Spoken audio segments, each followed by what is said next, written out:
going to finish up chapter 2, okay, looking at 2.5, and then we're going to start to look at the beginning of chapter 3, which is 3.1. So yesterday we solved inequalities, right? Pretty much did it algebraically. Did a little bit with the calculator, but there was nothing you really had to use the calculator for.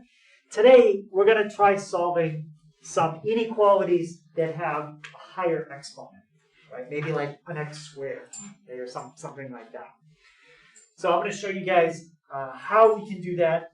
Probably going to focus mostly on doing it with the calculator, so that'll be very important for this section. We might do a little algebra, but mostly on the calculator.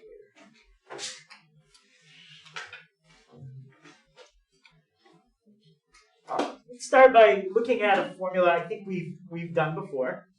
So this is the formula for projectile motion. This specific version of the formula assumes we're using feet to measure distance and seconds to measure time.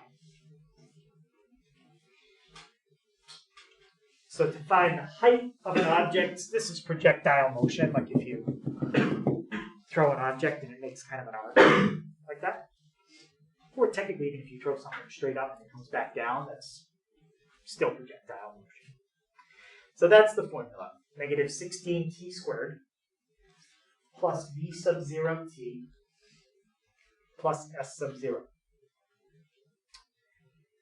So on the right side, there's a couple things that they're always going to give you. They're going to tell you the initial velocity, which is how fast you threw the object, and they're going to tell you the initial height, which is how high you were when you threw the object. Because if we want to figure out how high something's going to go, it makes a difference if, let's say, you were standing on top of a building and you threw the object. It's going to go higher because you're already standing on top of something. Okay? So it's important that we fill in the initial speed and the initial height. All right, so we're going to try one right away with the graphing calculator. So it says that a ball is thrown straight up from ground level at an initial speed of 80 feet per second. So the first thing we want to do is look at what they gave us and fill all that into that formula. So let's fill in these numbers, see what we get. So it starts out s equals, and the next part doesn't change. What came right after the s equals? Yeah. Negative 16t squared. Negative 16t squared. Plus, now we have to fill in some numbers. What's going to come right after the negative 16t squared?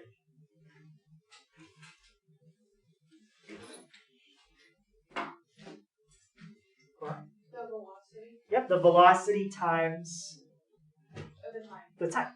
So the velocity was 80t. And after that, you're supposed to put plus the initial height. What's the initial height in this problem? Yeah? 0. 0, because it's from ground level. So it has no initial height, so we don't need anything there. So there's our equation for this problem. So we're gonna type that in.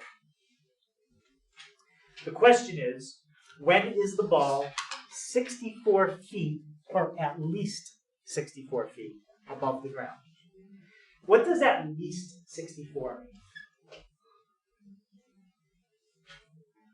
If you think about the word at least in terms of an inequality symbol, which inequality symbol means at least? Yeah? Greater than or equal to. So we are looking for where the ball is greater than or equal to 64 feet. All right, so if you have anything else, just clear it out. Remember, you do have to use x as the variable. You can't use a t.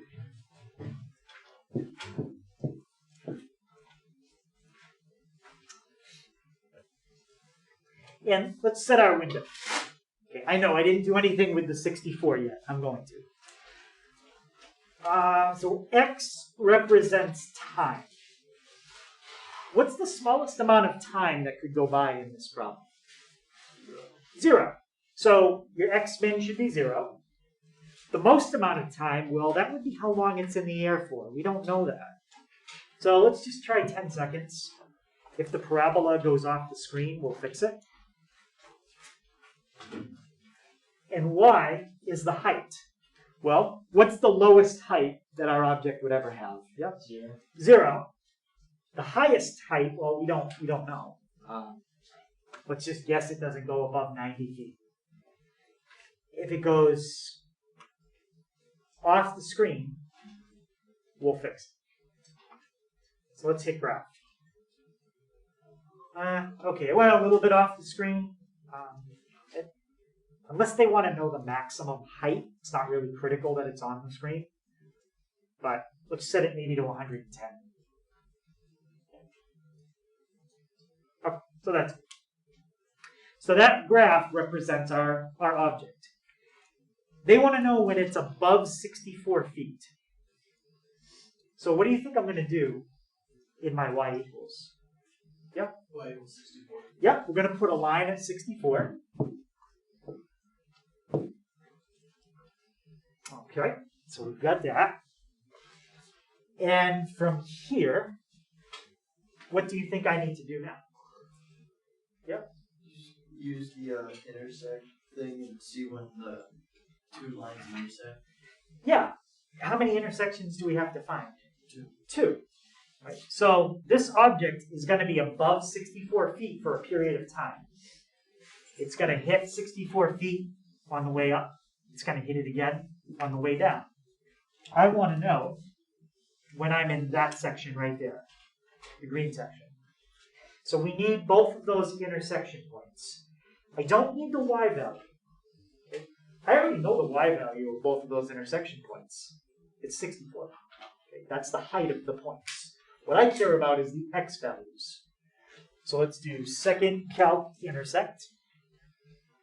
Pick a point somewhere on the blue, the red, and the guess matters. The guess matters because there's 2. Put the guess closer to the one you want. Okay, I'll do the one on the right. If someone else with their calculator can do the one on the left, then let me know what you get. So on the way back down, this object hits 64 feet at 4 seconds. Okay, so when are we 64 feet or higher? So the time has to be less than or equal to 4 seconds, but greater than or equal to, what's the x value of the other intersection? 1. 1. So that's when this object will be above 64 feet, between 1 and 4 seconds. Now, if it said above 64 feet and not at least 64 feet, I would just get rid of those equal to's. Any questions on solving that? Yeah. What window did you use again? So for the window, I did that. Did we end up moving the line? Did we move it up? Yeah, I think so. Yeah, it was 90. 90 wasn't quite enough. You didn't really need to move it up in this problem, because the important thing was to be able to see up to 64, not to 110.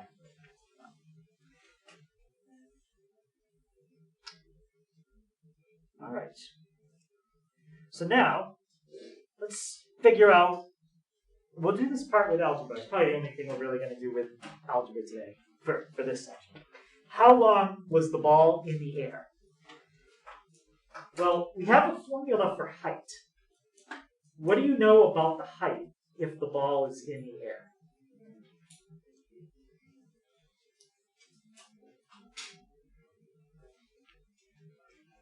Think about it. If the ball is in the air, then that means the height has to be what? Yeah?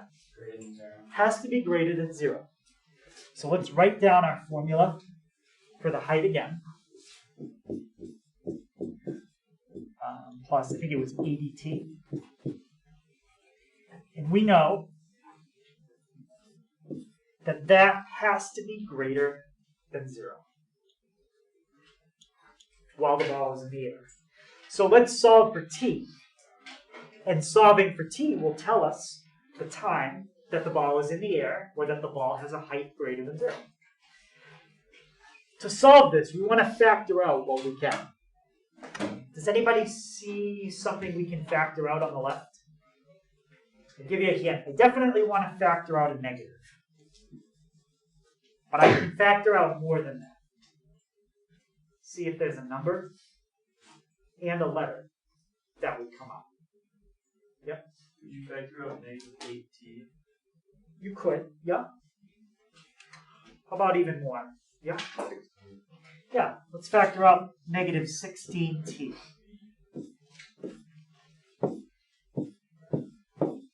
If you factor out negative 16t from negative 16t squared, what does that leave you with?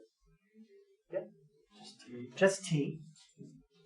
And negative 16 does divide into 80 5 times. So that's what you get if you take the GCF out. Right there. Now, let's look at what we have. We have something times something is greater than 0. Think about t. In this problem, t is always what kind of number? It's a time, but time is always what kind of number? Yeah? Positive. Time is always positive. So this value right here is always going to be a positive. This value right here is always a negative. What's a positive times a negative? Yeah? A negative. A negative. So no matter what you fill in for t in this problem, in the first parentheses, this factor comes out negative. So now the question is, something times something has to be greater than 0. And this is a negative. So a negative times a what is always going to be positive. You've got to figure out what this whole thing would have to be. And your choice is either negative or positive. What is it? This has to be a negative. Because we know this has to be a negative. So the only way you can get a result that's greater than 0, which is what we want, if this result is always going to be negative, then this one would have to be negative. So now we just have to answer this question. Tell me what you can plug in for t and get a negative result. When is t minus 5 negative? That's the answer to this question. So let's write that down. When is t minus 5 less than 0? We're forcing this to be a negative number. Okay, what would I add on both sides to solve that? Yep. 5. So how long is this object in the air for? Just under 5 seconds. At exactly 5 seconds, it's back on the ground. So it's in the air for like 4.999, 4.9 repeats.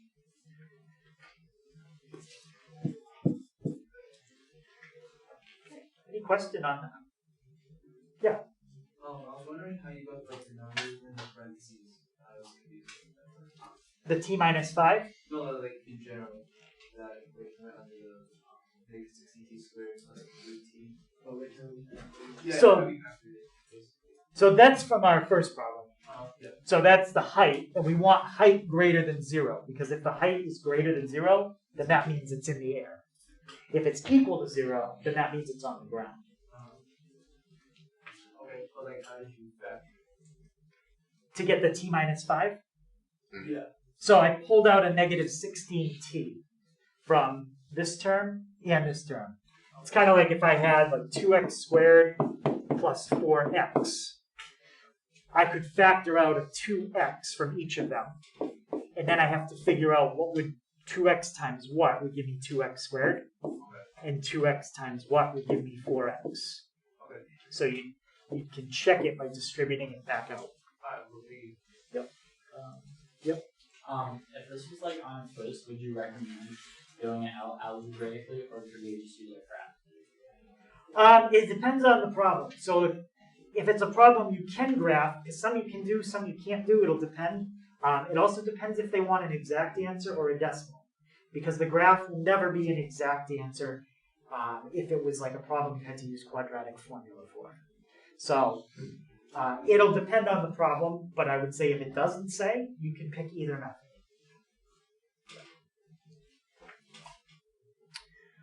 All right, so I'm not going to quite do that. All right, so let's try this one. And we're going to do it on the graphing calculator. This would be a little bit harder to do by hand because it's a quadratic.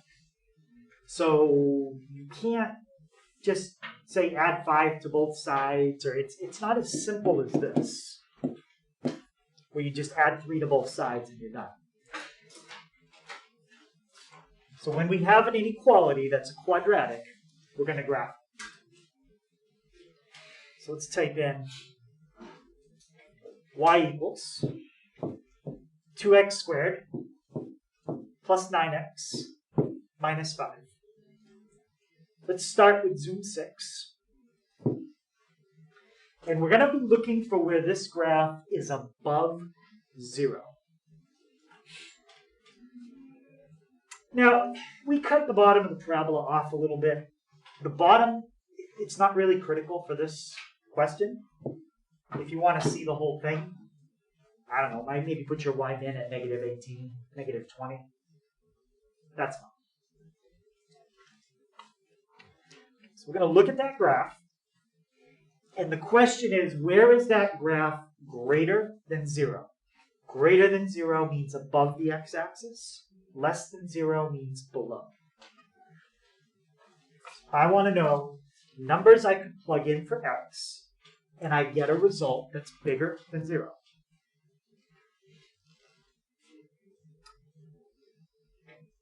Okay, if you look at that parabola,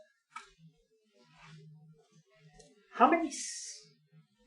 First of all, if you wanted to trace the parabola, and I wanted you to color in the sections that are above the x-axis, could you color them in without ever lifting your pencil? I want you to shade in the sections that are above the x-axis, but never lift your pencil. Could you do that? You think, Declan? No, there's 2 sections. There's 2 sections. You could shade in the section that's below the x-axis without ever lifting your pencil. Just like that. But there's 2 sections that are above the x-axis. There's one here, and there's one here. There's no way I could have traced those without lifting my pencil and then coming back down. So that means there is going to be 2 parts to our answer. We want to know where we are above 0. So what we want to do is calculate those 2 roots. We're going to calculate both of those roots right now. So let's do second calc 0. Okay, on your parabola, make sure you go to the left. Hit enter. Right. Hit enter. And do a guess. Okay. So one of my roots is at negative 5. And the other one, second calc 0. Pick a point left, right, guess. There's the other one, 0.5.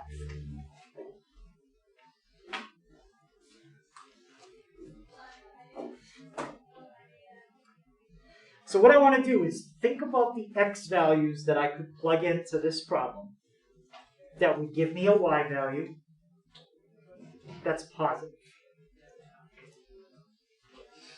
Let's start with the 0.5. Would you want to plug in numbers smaller than 0.5 or bigger than 0.5? Yeah? Smaller. If you plug in numbers bigger than 0.5, wait a minute. Actually, Yeah, okay, well, yeah, let's talk about the 0.5 first. So here's 0.5. You want to be on this section. Which way do the x values go from 0.5 to get on that section? Do they go smaller than 0.5 or do they go bigger? They go bigger. They go bigger. Okay? We want to head to the right.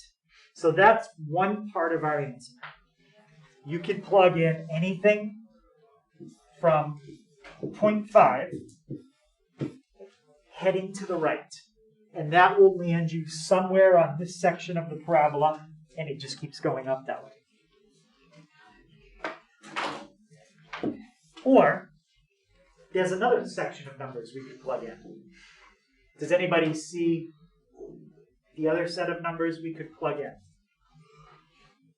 Yep. And Would it be negative 5 something? It would be negative 5 to negative 50. yeah, we want to be on this section that goes that way. So that would be numbers that are from negative infinity up to negative 5. Those are the numbers you could plug in this problem. The only thing you can't plug in is between negative 5 and positive 0.5. Because if you pick a number between these two, you're going to end up down here. That's less than 0. We wanted more. Okay, so solving an inequality like this, all we have to do is graph it and calculate the zeros. And use those to write your answer. Let's try another one of those. Let's try this one. So this is x times x plus 3 times x minus 1. So x plus 3, x minus 1. And hit graph.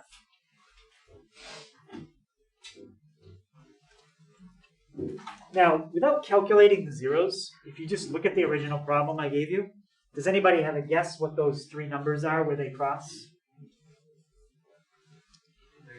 Negative 3. How about that one? 0. And that one? 1. Those are the three numbers that you could plug in here, here, and here to get a result of 0. 0, negative 3, positive 1. Okay. So now, where do we want to be this time? Above the x-axis or below? We want to be above. So above is from here to there. So we have to figure out what those x values are. And then from here, just keeps going. Those are the two sections where we are above. So let's start with section 1. How would you describe the numbers that are in section 1? The x values that would land you in that section. Yep. Any number that's greater than, any number between negative 3 and 0, including both of them. Yep. Anything between negative 3 and 0 will land you in section 1. And you can include, because of that symbol right there. Or, that's not the only numbers you could pick. What other kind of numbers could you pick? Bless you. And that would land you in section 2. Yep. So open bracket 1 and then up to infinity. So, Close bracket, sorry. yep, so bracket, any number from 1 to infinity will land you on section 2.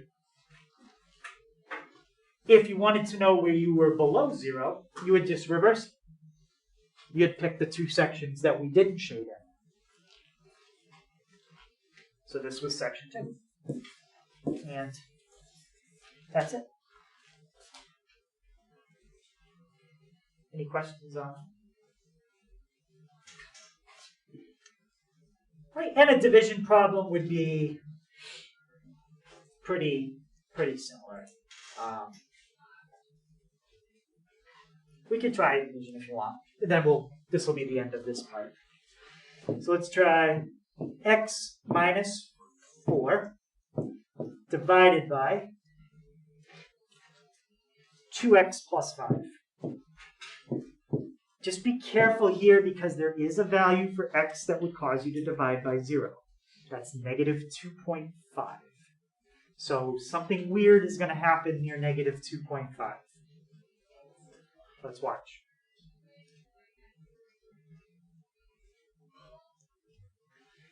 What I'm going to do, I just want to see a little bit more of the graph. So I'm going to set my x max to 20. I think it just keeps going up slowly. Let's set it even more so I can really see it. My question is, does it just keep going up slowly as I go to the right? And yes, I think it's a little hard to see, but it does keep going up. I don't know if you can see it right here. It does jump up just a little bit. So it keeps going up. Okay, so they want to know where this graph is under 0. Am I below the x-axis in that section? No. So I don't have to worry about that. Am I below the x-axis anywhere in that section? Yeah. If I had to color it in, I would say maybe from like this part up to maybe right about there. I'm below the x-axis. All right, so let's calculate that value. This time I don't think I can see it quite as easy. I mean, maybe it's 4. Yeah, I think it is 4. But let's do second calc 0. We're going to figure out where we cross. So I'll do enter, enter, enter. Yeah, it was 4. So in order to be in that section, the highest I can go is 4. If you go past 4, you're going to be above 0. What's the lowest that I can go and still stay in this section? And here's a hint.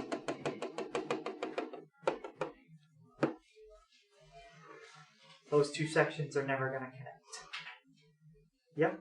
It would have to be anything greater than negative 2.5, right?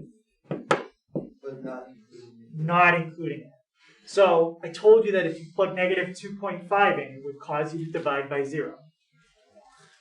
So at negative 2.5, all of a sudden your graph goes up and it goes down very sharply. So to stay in this section, you could go right up to, but not including negative 2.5. And you can go as high as 4. This other section is from negative infinity to 2.5. That's this other section in the upper left. But we don't want that section because that's where we're positive. We want it to be negative, below 0. Was there a question? Yeah, how did you plug that equation in the calculator? Yeah. You need 2 sets of parentheses. Oh. And you want to type it in. There was a parenthesis there. Just like that.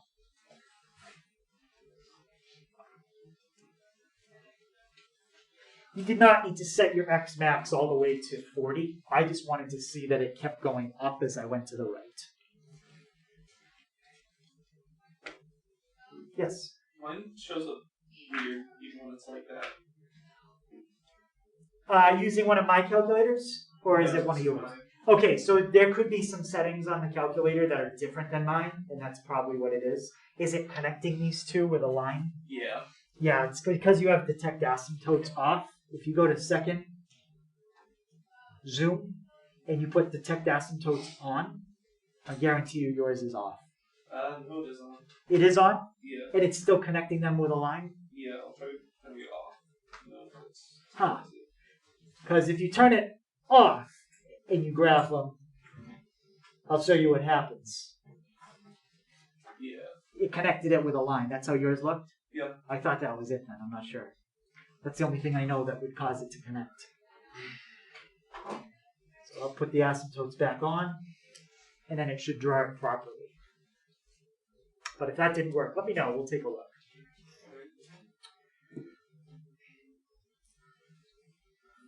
Alright, we already did that. Alright, so last thing we're going to take a look at.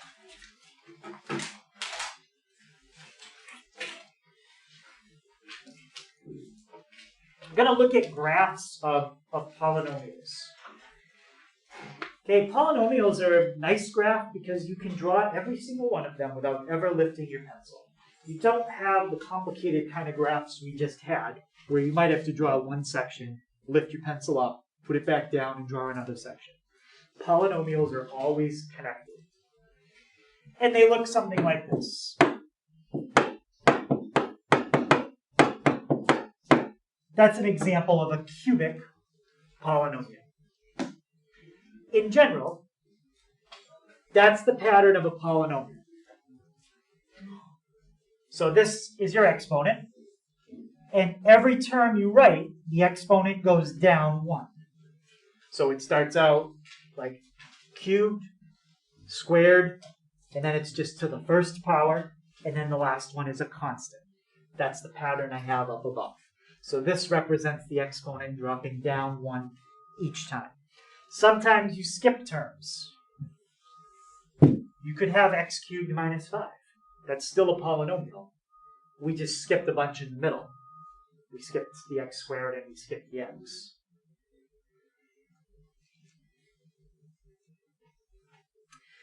Important thing is, when you're dealing with polynomials, the exponents, all the numbers that I have circled here, have to be non-negative integers.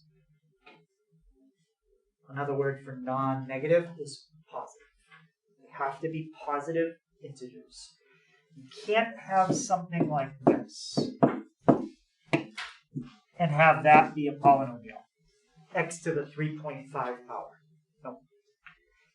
Has to be numbers that are exponents, no decimals, no fractions, and they have to be positive.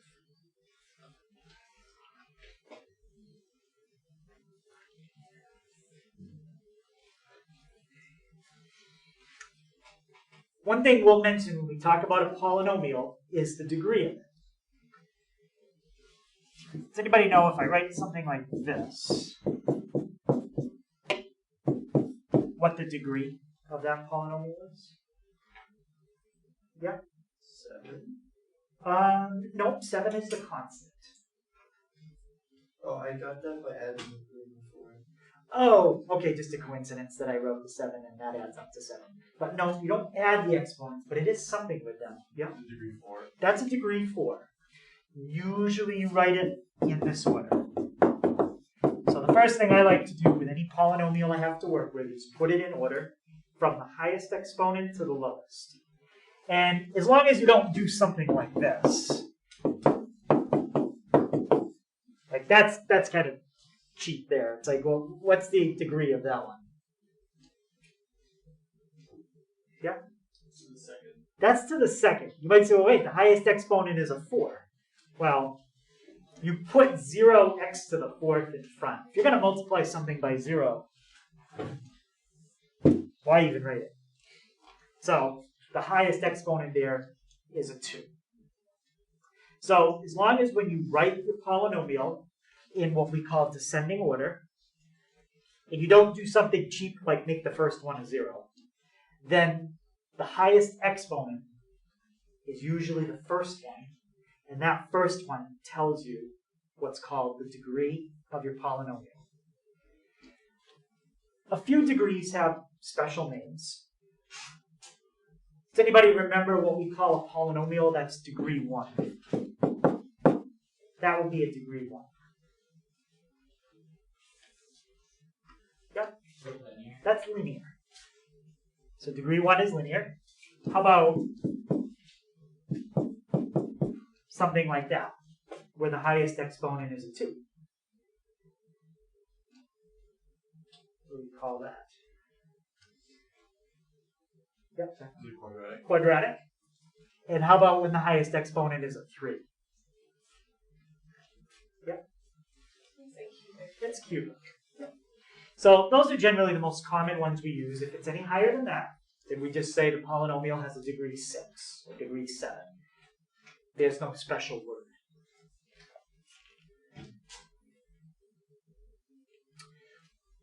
So I told you that polynomials can always be drawn without ever lifting your pencil.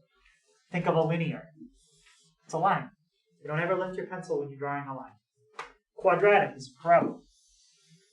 I just drew that whole thing without lifting my pencil. And because I never have to lift what I'm drawing with, that means the domain is always all real numbers. Because in a polynomial, the two things that can mess up the domain never happen. The two things you can't do are divide by 0. Polynomials are not allowed to have variables in the bottom of a fraction, so that can't happen. And you can't take the square root of a negative. Polynomials don't have square roots now. So the two things that could mess up the domain are not allowed. So it's all real numbers for the domain. The range, that depends. If you look at a line, well, a line goes up and down forever.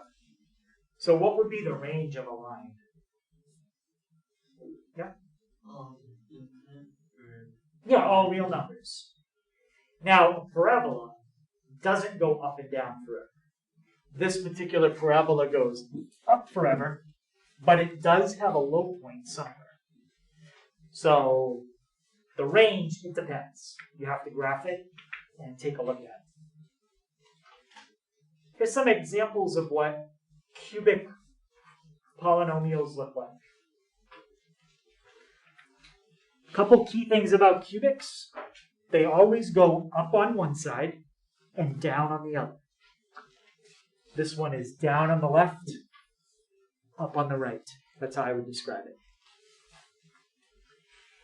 What happens in the middle with a cubic is one of two things. It either turns back on itself and keeps going, or it tries to start to turn on itself, never really turns, and then it just keeps going. So you have a little bend in the middle. So cubics either have a complete turn, actually two turns, turns down, turns up, or just a little bit of a bend. How much of a bend? I mean, it can be very slight. It's very, very slight bend. It can be more exaggerated like that.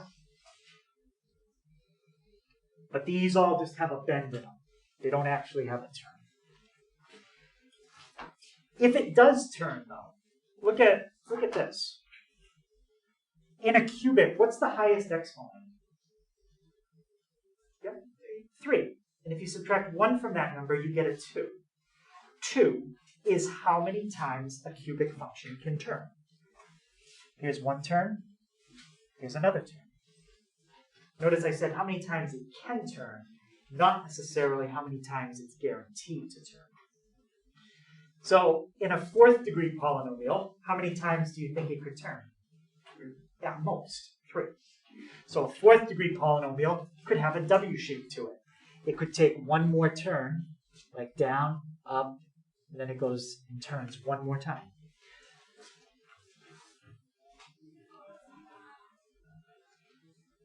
And there's variations on that. These turns can be more, they can be less. It can be flipped over, kind of like this.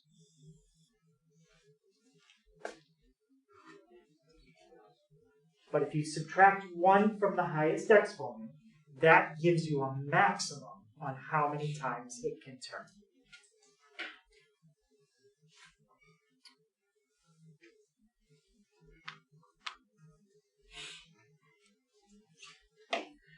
All right, so let's see if we can find the domain and the range of this polynomial. First of all, what's the degree on it before we type it in? Yep. 4. Yep, it's a degree 4. It didn't ask that, but I just want to see if we know it. What's the domain of this polynomial? Shouldn't really have to think about that one. Yeah? All real numbers. There are no square roots in that problem. There are no fractions where you would ever divide by 0. Every polynomial, the domain, is all real numbers, and that's how you write it. Now, the range depends. I don't know if you've kind of figured this out yet, but what it really depends on is if it's an odd degree or an even degree. Odd degrees always go up and down forever. Even degrees don't. So this is an even degree. This will not go up and down forever. So x to the fourth plus 5x cubed plus 2x squared minus 8x plus 1. Right, and I'm going to do zoom 6. This is a fourth degree, so it could look kind of like a W. I need to go a little lower. So I want to set my y min instead of negative 10. Let's do like negative 20. It's probably more than you need. More than you need.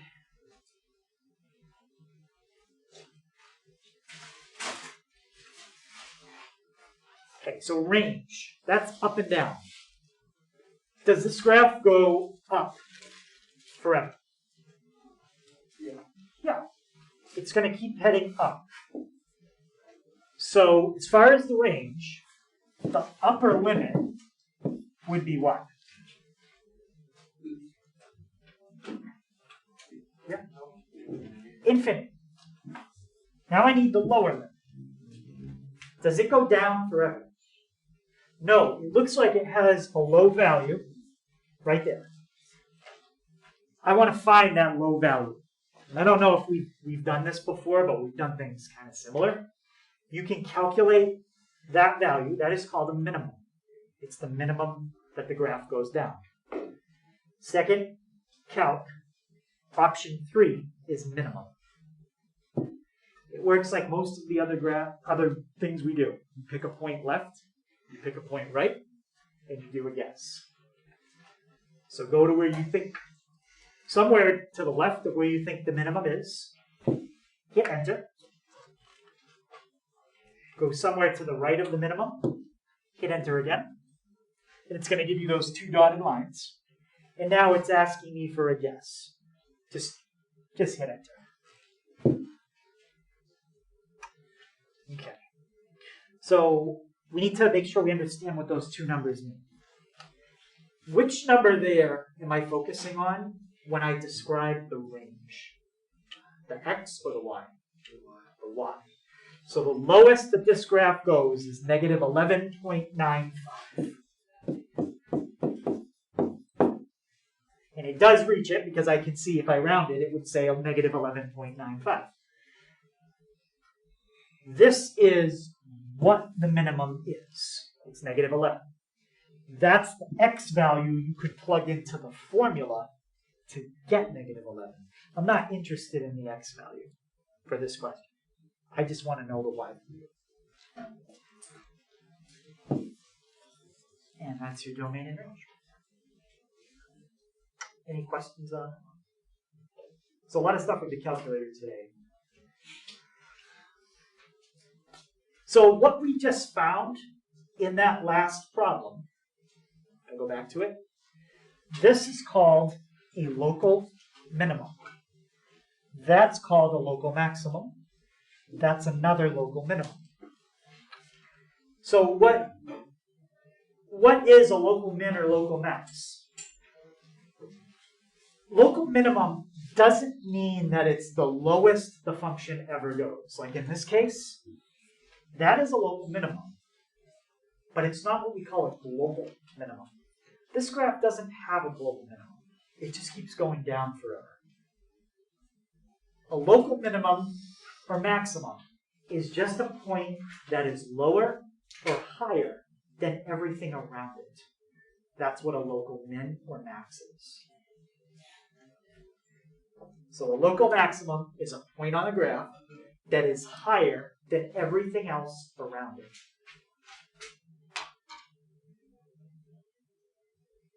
Think of it as like a local maximum. Think of it like a mountain. I'm not saying Mount Wachusett is the highest mountain in the world, but I'm saying it's higher than everything else around it. That's what makes it a mountain.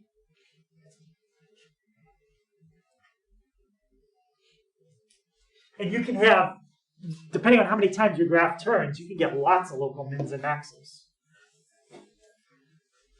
Max, min, max, min, max, min, max. Lots of them. In local minimum, you really just have to change one word. Just change higher to lower. It's a point on the graph that is lower than all other points around it. Now, a line, if you draw that, that has no local maxes and mins. To have a max or a min, you have to take a turn. Lines don't turn. And if you have something like a parabola, this point right there, that is technically a local minimum, but it's also what we call a global minimum. This is a global minimum because not only is it the lowest point around itself, but it is the lowest point ever. There is nothing lower than that point in this graph.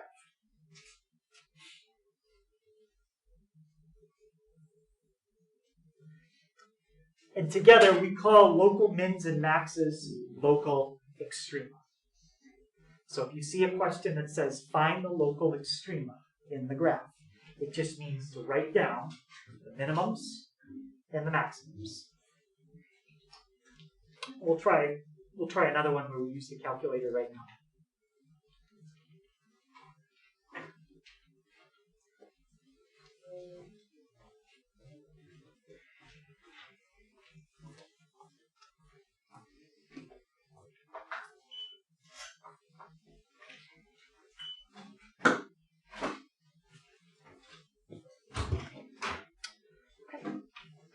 So this one says find the local minimum and where it occurs.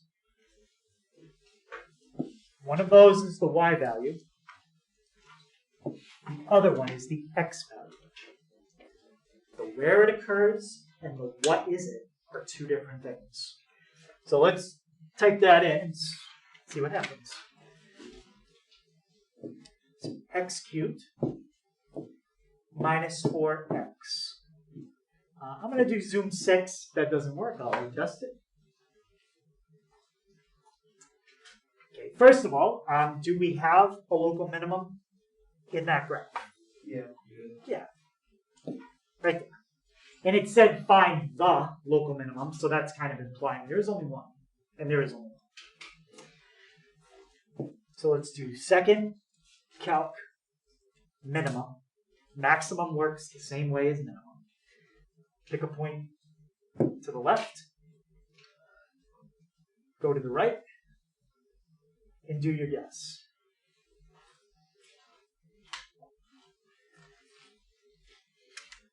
Okay, so let's describe what the minimum is here and where it is. So we have a local min of negative 3.08. This occurs when x is 1.15. Negative 3.08 is what the minimum is. 1.15 is where it is. What it is and where to find it. So in other words, if you plug in 1.15 for x, that will give you negative 3.08 for y. So is there any questions about what the minimum is versus where it is? What it is the y-axis, where it is the x-axis. Okay. Well, it's not about those, but my calculator shows a different x value. But Is it? down in the negatives. Okay, but it's still, if you Like, round way it, down in the decimals. it's Yeah. still 1.15. I just thought it was a little strange that it was different. It's because basically the calculator uses a program that somebody developed to calculate it. And if you have a slightly different operating system, the program might be a little bit different because it's a little bit older or newer than the ones I Way use. older. Yeah. So they might have invented a little bit faster way to do it on the newer calculators, and that's why they get a little bit different answer. That's all. It's not crazy. But it's a good thing to notice. Now, if you got like 1.18, then I would be like, no, something's wrong. Okay, any questions how you would do a maximum? It would be exactly the same way. Okay, so let's look at the last thing, which basically is knowing how to find mins and maxes. If you look at this graph, this is a local min, C is a local max. Where is this function decreasing from what letter to what letter? And maybe it's decreasing in two seconds. Yeah? So it's decreasing on the interval from A to B. Is it decreasing anywhere else? Yeah? C to D. And it's decreasing from C to D. Now, how would you figure out like the B and the C and that kind of stuff? Well, use local minimum to find B, use local maximum to find C. So if you can find local minimums and maximums, you can figure out where a function is going up versus where it's going down. Where is it increasing? Yeah? From B to C. From B to C. Again, how would you find the B and the C? Find the local minimum, find the local maximum. So what happens? Okay, we already answered that. Where is the function increasing? B to C. Where is it decreasing? We answered that. A to B, C to D. What happens as a function goes from increasing to decreasing? What automatically gets created when a function turns from going up to then going down? Yeah? Local maximum. You get a local maximum. I don't care what function you're talking about. Anytime something goes from up to down, you create a maximum. How about when a function goes from decreasing to increasing? What gets created? Yeah? A local minimum. Could be global minimum, but you get some type of minimum.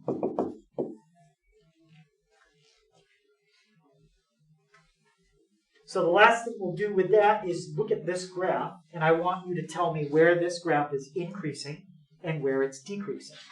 Now, I think I remember these 2 points are kind of symmetrical.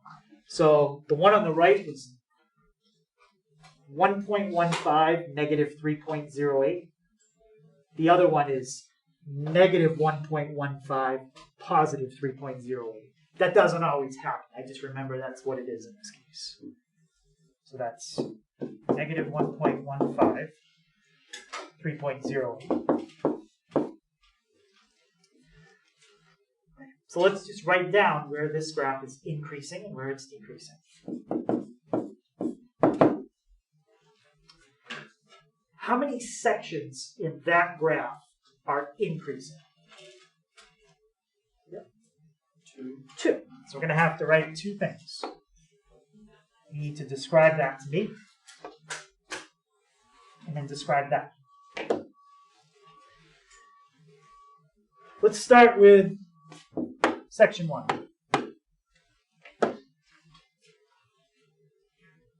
So that would be increasing. What is the lowest x value that I could use in section 1? Declan? Negative infinity. Yeah, negative infinity.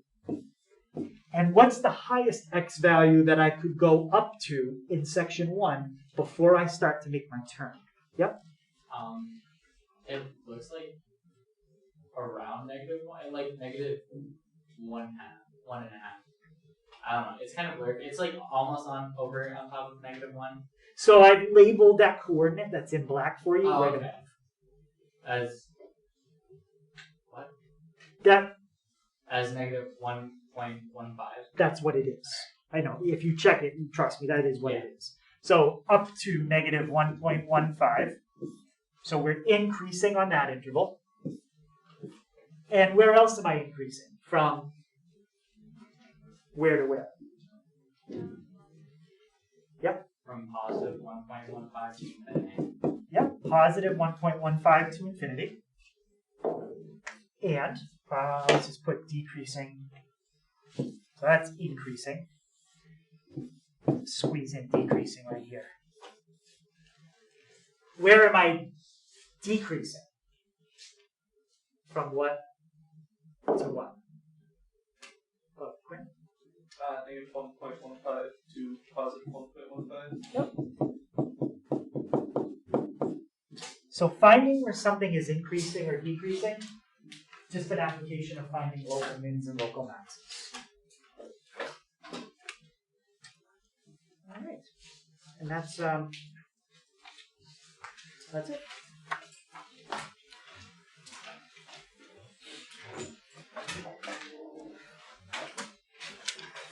All right, so I have to adjust that slightly.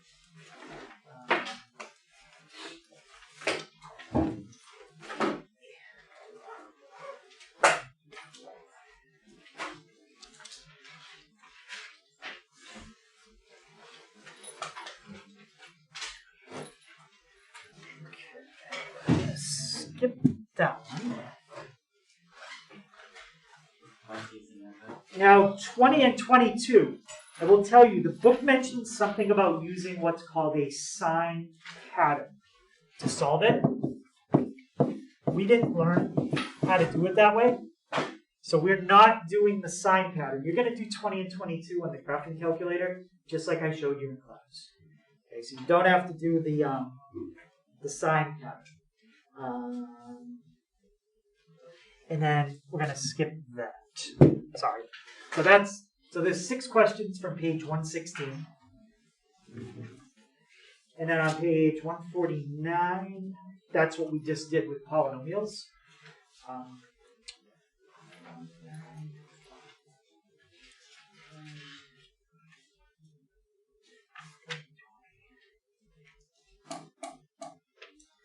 Okay, I think that should be okay. So 1, 3, 4, 20, 22, and 28 only on the first page. I think it's probably like 15. I think it's like 15, 16 questions. Yes? Like, you could have been like 16, 18, And 20. Yes. 16, 18, and 20.